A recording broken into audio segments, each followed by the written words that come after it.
So yeah, it's been First it's been a while, monkeys. You know, you've been busy. has. I've been busy. We keep making Yeah, excuses for ourselves, but here we I are. I mean, no, this is, we're right on schedule. This is exactly when we thought the next episode was gonna be. Yeah, like right at the end of DPC. Honestly, you're getting really good at repositioning webcams. I gotta A say. little bit too much practice, sadly. So let's just make sure you're good. I'm good. Okay. So yeah, guys, if you've never tuned in, this is the Banana Slam Jaren podcast, perfectly named. We are sponsored and partnered with Prediction. That is Preediction. You can find them on all the stuff: Twitch, Spotify, iTunes. So if you guys want to find all of our episodes at other places, that's where you can find them. Forgive me, guys. Also forgive my hair. Monkeys looks a lot cleaner than I do. I didn't shower yet today. I just went out in public, so Fair enough. My last shower was like last night at like 2 a.m. So what can you do? that's not that long ago. Yeah, but it's Wait, I slept between then and now, so my hair Yeah. looks like this. So what we do in this podcast, guys, is it's just me and monkeys. We're two little peas in a pod hanging out and talking about life, Dota, random things that come to our minds. So monkeys, man, how you doing, man? I'm doing pretty decent. Just finished our DPC season. Ended like middle of the pack, which was kind of what we were aiming for. So no, wait, really not too much excitement, but not too much like disappointment either. Just kind of like we did kind of how we expected, and we improved a decent amount throughout the season. So Who's your favorite you know, teammate? I feel like I'm not allowed to answer that. I'm just kidding. So, what's the overall impression from the team? Basically, business as as usual. You guys expected this. Like, what's the aspirations? All I that kind of mean, stuff. I think from the get go, since we started in D2, like all of our focus was pretty much on TI qualifiers, anyways. So like going to the major wasn't really like expected of us. Like obviously, if we made it, like that would have been amazing and awesome, and we would have been super psyched. But I mean, obviously, with EG and Quincy being in the region, like I mean, I am still under the impression that both of those teams are like top 8 teams in the world. Like I think if MSS didn't get COVID for the last major, I think Quincy would have done way better. I think MSS is like a huge aspect of that team, like just as far as like playmaking goes and everything. So, um, I feel like it would just be naive to think that you're reliably gonna go to a major when your region has 2 slots and there's EG and Quincy in it.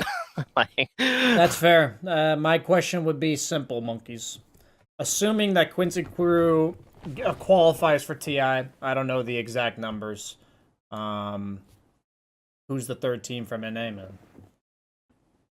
hopefully us, but Who's your toughest there's competition? obviously, I would say Undying is the toughest for sure, and I mean, maybe Zoomers get their shit together. I mean, obviously, we just kind of got dumpstered by Zoomers. Yesterday? So I saw you get tipped a lot, man. Was that? I mean, Did of it course, feel I'm getting personal? tipped a lot. I mean, I don't really care about tips, I literally was laughing for the majority of that match because there was just like nothing on the line. So Give it to me straight, monkeys. If you could punch one of them in the face right now, one of 4 What? Zoomers, who would it be? No, why do you ask these things? All right, you know what? I'm just gonna say Sammy Boy because I feel like he could take it, and he would be like the most accepting of it, or something. Okay. Like he wouldn't take it personally. Also, I'm sure you would like to see Sammy punch the most, so it would be like a win-win-win. I would not object to that occurrence. So yeah, no, that's I'm glad that I didn't actually know for a fact that series meant nothing. You guys are both locked into your standing, or you just... I mean, we were competing for $1,000 and 50 DPC points, basically. Wow, So, man, you're so cool. Doesn't give a shit about $1,000. split 5 ways. That's 200 apiece. And 50 DPC points is literally irrelevant. There's Like, people I don't in the know. world that It's could like, live a whole 3 months off that's that not. 200. That's just the Why kind do why do you have to do this to me? it's the kind of shit BSJ? people say to me in chat whenever I, talk about what I would consider to be like irrelevant money. But okay. By the way, about your team, one of the final notes is you guys have a fan bundle, and Yeah. did you agree to give Mason a portion of it? No. No. Did you ask for his permission to use his voice? Yeah. Boris and Mason are like pretty good friends. So Boris just asked Mason if he would do some 2 based voice lines, and yeah, Mason actually did like. I think he did like 8 to 10 or something. And honestly, there are a few voice lines that were like way better than the one that Valve chose. Like there was one that was like Mason literally went like, bring, it's the base police. And I thought that one was like so good, but unfortunately Valve didn't take that one. So, but yeah, Boris just asked Mason to do some voice lines, and Mason agreed. I mean, it only took him like 5 minutes or something to do the ones that he did. So my question would be, do you know how much money you've made from the fan bundles? I think somewhere our manager put it in our Discord. Is Mikey? Who's your manager? Mikey's. Mikey's for Zoomers. One of my mods, Tara Rar. She's our manager. Shout out to her. I don't think I've met her, but yeah, no, man, she's doing a great job. I actually didn't know you guys had a manager. That makes a lot of things easier. Yeah. Are you one of the teams that actually shows up on time to scrims? We try. I mean, I am definitely the biggest culprit, I would say, of not showing up on time. I think I haven't showed up on time like 3 times or something. I mean, all right, one of the times my phone died while I was sleeping, so my alarm didn't go off. Another time I just set the alarm for the wrong time.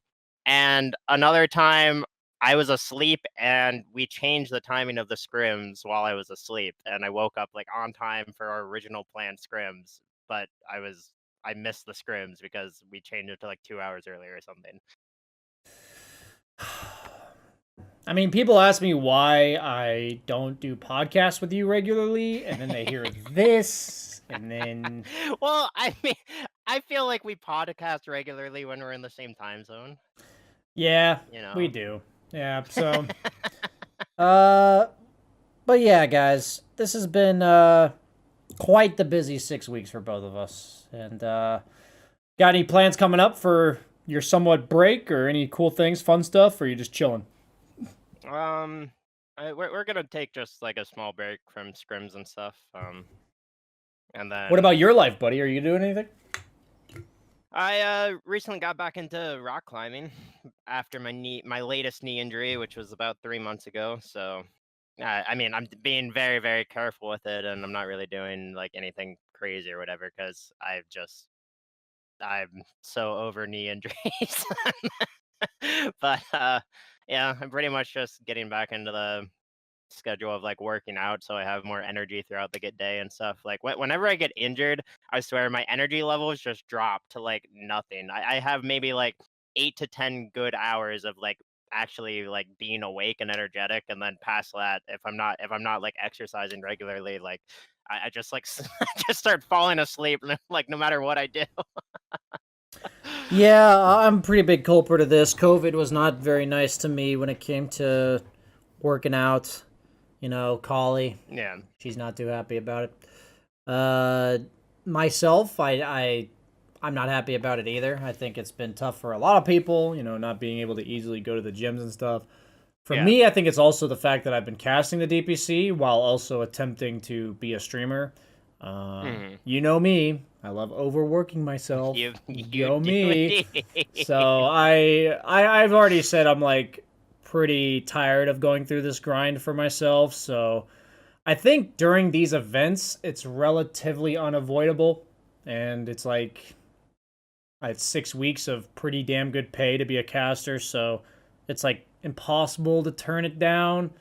But it's definitely not good for me. So like my number one focus moving forward is to is to get back on track, back in shape, back eating well, all that kind of stuff, taking care of myself. I'm honestly sleeping a lot. People say, like, BSJ, get some sleep. You look exhausted. I'm like, I'm not actually not getting sleep. I'm sleeping like 8 hours a day, but I'm just sitting inside playing Dota for, or playing or casting Dota for 12 hours. So, yeah, dude, the wear and tear really does get to you when you just when you're just inside all day, every day, just like, grinding Dota. I mean, I I really do my best to like take healthy breaks from like pubs and stuff because if I literally just sit here and grind all day every day, like, I know I will decline in like my mentality and stuff when it comes to Dota, and I just like can't do that to myself anymore. I'm about to take the longest break I've taken in a long time, monkeys. Yeah. I think I might have mentioned some of this to you, but I'm going to Arizona to kind of like officially move out. So, Yeah. and then I'm probably going to be taking the first week or two off of June for reasons I will not disclose. But yes, so I'm doing that. So I'm probably not going to stream other than maybe once or twice for the next like 3 to 4 weeks, dude. So that's gonna be very weird for me. I know most other Dota players and streamers do take that time off. I know you've done it. But yeah, I never really have. I don't remember the last time I took more than 2 weeks. I think 2 weeks has been the longest, and that's because I did like a vacation here or there.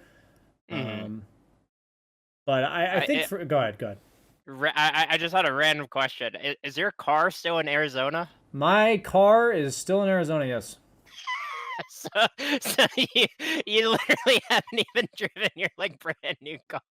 Dude, it's a it's a 2017. It's like a 3.5-year-old car, and it's got like 12,000 miles on it, dude. that's a sad, man. It is, man. I spent so much time away from home over the course of my, like, even before I moved to New York and everything, that the car's only depreciated like 8 grand in value. So I'm pretty much cleaning. I paid for 8 grand for 12,000 miles. I guess it's not the worst. $60 or 60 cents a mile. It's certainly not the best. Definitely not the best. But hey, what you could it could be worse. It was a pretty great car. I honestly am gonna miss it. Ricky's actually buying it from me. So oh, really? It was convenient. He needed a new car, and my car is honestly really nice. Like, I really like my car. For people wondering, it's a Honda Civic Touring Coupe 2017. You may say Honda Civic. Bleh. It's actually a very sporty, very nice car. So fuck you. Yeah. I remember telling Collie that I had a Civic Coupe, and she's like, "Oh." And then she sat in it, and she sat in it, and she was like, "Oh, cool. Like, this is a cool car." I'm like, "Yeah, it's a cool car. It's a freaking nice car." I think it went for like 27 when I bought it. But yeah, it was I'm like sad I don't need the car, but the fact that I've just got all this stuff going on, moving to New York and everything, and I just don't need the car. So yeah, I also, especially like in New York, like you don't need a car that much in New York. You can just get around with public transportation. I mean, it literally costs you more money to have a car than it is to like just the upkeep of the car itself is like for parking and everything is more than you get out of the car. But I also so all of my stuff that I spent a good amount of money on, like right when I started making some money from Dota, is all in Arizona, and I'm probably getting rid of almost all of it. Like, we spent money on a couch, a bed, my car. So sadly, I'm like trying not to be sentimental, because I think at the end of the day, being connected to objects that are like not emotionally meaningful is kind of stupid. Like, why would I be connected to my car? But I've always been a bit like that, so I'm kind of like, I feel ya. I mean, I feel like a lot of people are kind of like that. So yeah, no worries, BSJ. It's okay. Yeah. There will be more cars in the future. Let me try turning this light on my webcam. Maybe that'll make my lighting a bit better. There. Now I don't look like I have terrible bags underneath my head, but I do have a glaring light from my webcam. But yeah, no. So I've got a lot of stuff going on, but this next week's gonna suck because I'm flying 36 hours because my layover. I had to get my flight changed to leave a bit early. So my layover is in Istanbul, and it's 9 hours. Oh, So I'm God. flying from Sweden to Istanbul, and then sitting there for 9 hours, and then flying to New York, and then flying to the West Coast. So Yeah, trust me, BSJ. I know the qualms of traveling. It it is not fun when you're just like stuck in an airport and you just have to like sleep on the floor or like a chair or something for like 8 hours, and you're just like you have like back and neck trouble as soon as you wake up, and you're just like, oh no. yeah, not really looking forward to it. Luckily, because of COVID, all of the tournament organizers have declared that the casters get to fly business. Usually we have to like give up something in return because it's expensive, but the business flight okay. I only disclose this because you could literally find it on the internet. The business flight from New York to Europe, like a direct flight, is somewhere around like 1,500 to like $1,200. So it's a lot of money. I would never pay for it. So they usually dock you something like either like a travel day or something. But to fly business from Phoenix was like $7,000. What? Just look at it. Look at business flight from Phoenix to anywhere in Europe. It's like $7,000. That's actually insane. So like I it's just crazy. I was like, holy shit. I guess I wonder how many events I never got invited to because they know I live in Phoenix. Like, holy shit. But well, now you're gonna be in New York, so yeah, problem solved. Holy shit, man. I was like, what the fuck? Because yeah, it was just crazy. But what are your overall impressions of the major coming up? You heard about the Animajor and everything? Yeah, I've heard about it a bit. I like only saw the Reddit post on it. I didn't really like look too much into it. I mean, like, I don't know. I still find it silly that the date or like all of the info about it like was just disclosed like only what 2 days ago or something. Was it 2 days ago? One day? Yesterday? I actually don't remember. I think it was 2 or 3 days ago. But yeah, it's just like it's insane to me that a major is starting June 2nd and we only hear any info about it like almost 2.5 weeks beforehand. Like I understand it's COVID and everything, and they're probably just like they're struggling to find venues and stuff to actually host a tournament, but it's still just like it's pretty silly to me that there's just like no info about it released publicly until 2.5 weeks. So I don't know how much I'm allowed to say just because I work with Kyle and he works with WePlay. So I know most of what goes on in WePlay just because I know Kyle. So I'm going to tread this carefully. Like, I don't know how much of this is like public. I just know that they've known where the major is going to be for a decent amount of time now. Oh, really? So it wasn't like they just decided this week that it was going to be in. I mean, I guess it doesn't matter too much since there's not gonna be like an there's audience no crowd or or anything. anything. Yeah. So like, maybe I'm just being like picky or whatever. But no, you're absolutely right. From the outside looking in, it looks really weird. I think a lot of issues in Dota are actually caused by lack of communication from Valve constantly. Yeah. So like they will decide something, but then the back and forth is not consistent, so then the actual official decision isn't made until way later. Yeah. So just to know for people that there is a lot of last minute things that go on in Dota, but it's not nearly as last minute as it looks on the outside. So I mean That's just Valve in a nutshell, honestly. Yeah, it is. There is order behind this screen of chaos, but it is definitely not ideal, is what I would say. Yeah. So, Also, go ahead. wait. I just have. I mean, I don't know if you were watching the NA DPC lower division BSJ, but there was quite a hype match between Arkosh and Dogchamp. What, yesterday night? What Oh my happened? goodness! You know, Arkosh, they really just pulled through and made like a crazy comeback. Pale Horse, especially, my goodness. I mean, I That don't know if guy's you've heard honestly about this trash. guy BSJ, but He's honestly he garbage. he was owning it up. Yeah, I'm not gonna lie to you. If they go to Division 1, they're fucked. Like they're just gonna lose every game. I had to coach them through that Piscato gaming series. I told them to draft Sniper Pudge. Saw it on a YouTube video, and And they didn't listen? no, they drafted it. Not Oh, they during did? Dogchamp. I did not see the Picado. Yeah, not during Dogchamp. They didn't have the balls to follow through on the strats that I presented to them. So that's why they probably almost lost. Probably made it a much more difficult series. But yeah, I mean, if Arkosh goes to Division 1, they're literally screwed. They're gonna lose. They're gonna lose every single game. Will you guys go easy on them though? That's the question. I mean, I would never be a Shay, because if I ever lose to Arkosh, then the amount of shit talk that I will have to endure for like the next year would just be, it would be too much.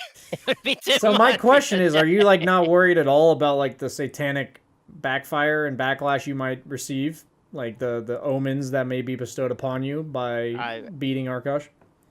I mean, you know, I'll take my chances. That's toying with some shit I don't think you fully understand, Monkeys. So that's yeah, I did hear it was a pretty epic ending. Heard there were some questionable throws from Dogchamp, but hey, wouldn't be good Dota if there weren't some throws. Did you happen to see the Na'Vi game that I got absolutely livid about? I only saw the clip of you just shitting on their. Like you were. I could tell you were like visibly upset. Me and Fog were watching that series. It was the most straight up disrespect I've ever seen given to an opponent. Like the way they played as well as itemized, you could just tell they thought they were 10 times better than the opponent and did not respect them at all. Like you could just tell. Yeah. You can tell that shit. Like you're watching the game. And I'm like, the first game they were winning by like 15,000 and then almost lost. They actually almost lost the fucking game. And then the second game they were winning by 5,000, built shitty items and lost. And then the third game they built atrocious items on like 3 different heroes and lost a 15k net worth lead with the better late game, dude. They had the better late game. They still lost. And what's so insane to me is like, I mean, I feel like it's hard to argue that Na'Vi wasn't like it's hard to argue that they weren't just trying to disrespect their opponents, right? Like I feel like it's pretty, because I mean I literally looked at the item village and I agree with you, like that was awful itemization, but it's crazy to me that they would like even risk losing a series like that when there's 3 slots. Dude, that literally decided if they won that series and their next series, which I think is against a pretty easy opponent, they're literally at the major. Yeah, like they're at the fucking major. I like that's why I assume there's no like questionable shit going on, and I just assume that they were incredibly arrogant and just got like let their egos get the best of them. But I was like, me and Fogged were just like watching the game because we were on panel and we're like in the green room watching it. We were like straight up offended by their performance. We were like, yeah, I could tell how mad you were. We were so mad because first game we're like, oh, like this is gonna be a clean like 25-minute win for Na'Vi. They look way better than Unique. Like they look like they're executing the first 20 minutes real clean, and then they didn't like have 1 or 2 mistakes that just lost in the game where it's like execution. They just straight up played 5 different parts of the map and built pubby items and lost. That was like all 3 games. I was like, or I guess the first game they let like the opponent come back, but then still managed to pull it out. But go ahead.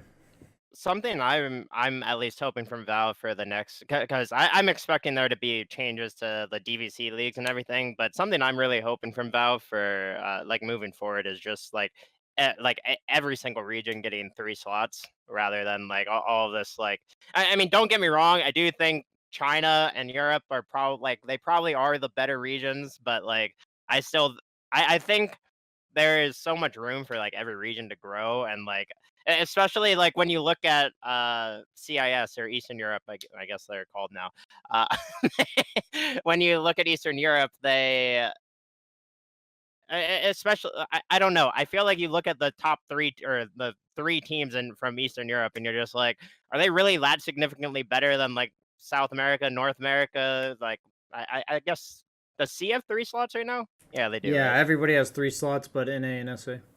Yeah, but I mean, dude, even South America, like they're showing up like hella hard, man. Like no ping, they are crushing their region, and like, I think Thunder Predator is like guaranteed to not go to the major now, and they were top 6. They're like literally a guaranteed TI team almost, and they're not going to go to the major because SA only has 2 slots. Like that's insane to me. Well, what I And I was mean, saying is that why not give more wildcard slots yeah, sure, to even more NA? Like wild. Like NA doesn't even have a wildcard slot. Yeah, I know. Like, I think it's just so sad because I don't think there's like I've seen a few people tweet about it, but like I don't think there's really I don't think it's easy for like NA and SA to really like grow as regions. Again, for NA especially, Quincy and EG are so good at Dota. Like, do you know how good you have to get as a team without international experience to beat EG or Quincy? and Like, you're you never have to getting it, and they you are. have to really, really get good at Dota. But I want to be clear, though, okay? To people wondering, you know, if we give them more wildcard slots, first off, the only technical negative would be that you pay for the team to go to the major. Okay, Yeah. like that. There's the financial investment to go to the major. That's pennies compared to like the overall cost of putting on the entire thing. But secondly, you don't get any fucking money in the current DPC system for losing in the wild card.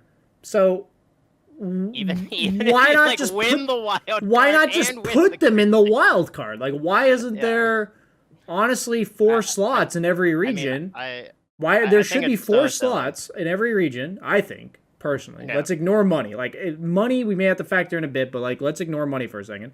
You put one team straight into the playoffs, one team into the group stage, and 2 teams in a wild card. You obviously have to change up like how many teams make it past each stage.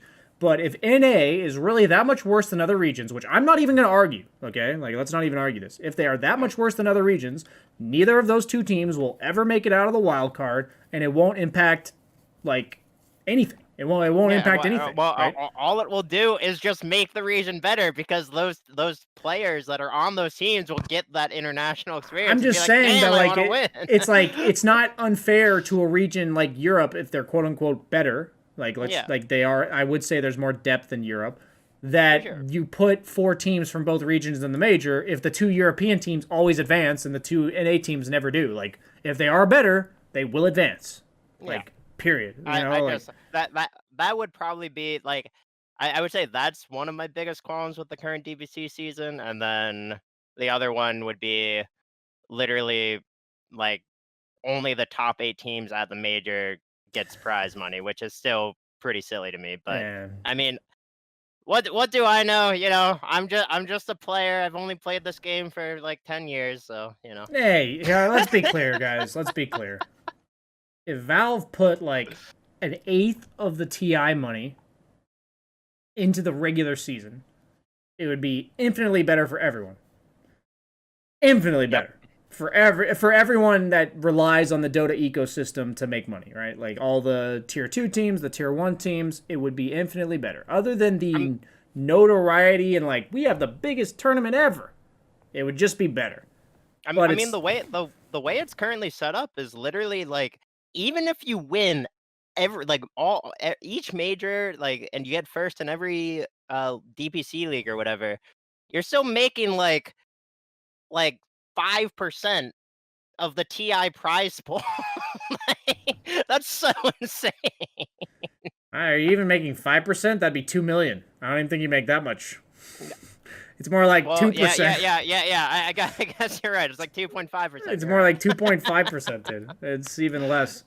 But yeah, that's just like I don't know. That's like incredibly silly to me. Like how I mean, I've spoken to so many different players in different teams, and literally every single player is just like, yeah, nothing matters. Like it's just TI. Like you either make it to TI and like you can sustain being a player, or you don't make it to TI and you are just in the gutter of the Dota scene. Yeah, that's pretty much it. It's sad. Talk about it a It is. lot. Think everybody in the scene talks about it, guys. Whether or not it's like talked about a shit ton on broadcasts or on Yeah. streams or anything, it is I mean, talked about amongst every Dota player that ever competed. yeah. I mean, I just I like bringing it up like once a podcast just to like get our thoughts out there in case there's a Valve employee listening ever. Gabe, and I know you're watching this podcast. I mean, hey BSJ, you were recognized as a community figure like what, 3 My years name ago or was in a something? Valve post while we were on the same team house. I remember that. And then obviously that rule got revoked or whatever, so didn't. That was back when they were deciding whether or not streamers could stream tournament games. But we have been going, I think, for almost an hour now, Monkeys. Wait, let me check the time flies. Oops. I honestly don't even remember when we started, so yeah. Leaving it up to you. I think it's been. I honestly think it's been at least 45 minutes, and that's usually where we cut it off. So, as you guys can tell, we had a very organized structure and schedule to the show, as we always do. But I'm going to be out of commission, Monkeys, for I think at least a week and a half. But I'm gonna hit you up when I have a computer, because I know you said you're taking a break. You're not gonna ditch me, Monkeys. You're not gonna ditch me. You guys, it's on the record. When the DPC isn't happening, I'm like mostly free. Guys, you heard him. You heard him, No, guys. I mean mute your streams, everyone. Rewind.